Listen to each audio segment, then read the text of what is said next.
Good morning all. Today we are going to discuss about the topic thermodynamics 2. Second law of thermodynamics. We have already learned about the first law of thermodynamics. It states that energy can neither be created nor be destroyed but can be converted from one form to another. The first law establishes that the different forms of energies are interconvertible. When one form of energy disappears, an equivalent amount of another kind must appear. But there are two limitations of the first law of thermodynamics. The law does not indicate whether a change would occur or not. If it occurs, to what extent. Second one, it does not indicate the direction in which the process of transformation would occur.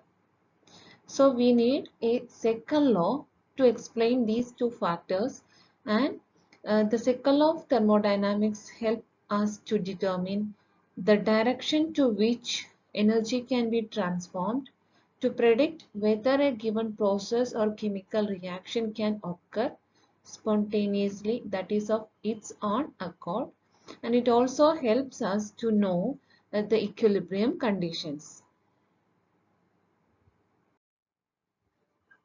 Spontaneous and non-spontaneous processes. Spontaneous processes.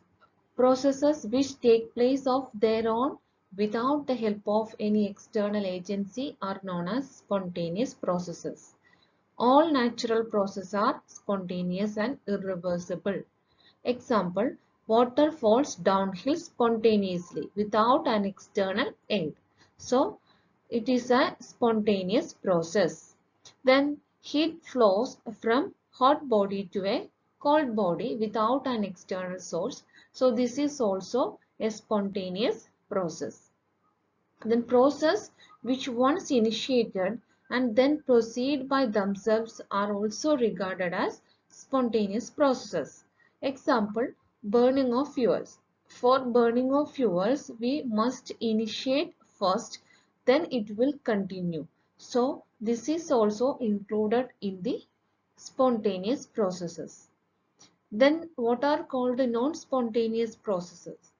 Processes which are forbidden and are made to take place only by supplying energy continuously from outside the system are called non-spontaneous processes. Example, flow of heat from a cold body to a hot body is a non-spontaneous process. We have different statements of second law of thermodynamics. First one, heat of itself will not pass from a lower to a higher temperature. Second one, it is impossible for a self-acting machine unaided by an external agency to convey heat from a body at low temperature to at a high temperature. Third one, heat cannot be completely converted into work without leaving changes either in the system or in the surroundings. Fourth one, all spontaneous processes are irreversible. Fifth one, a spontaneous process is tend to be in equilibrium. Sixth one, entropy increases in irreversible processes. We must learn a number of statements of the second law of thermodynamics. Now we are going to discuss about cyclic process. When a system, after a series of changes, returns to its initial state, it is said to have completed a cycle. The overall process is called a cyclic process, and the path followed is called the cyclic path. Cycle carried out at constant temperature is called an isothermal cycle. If the changes are carried out reversibly, it is called a reversible cycle.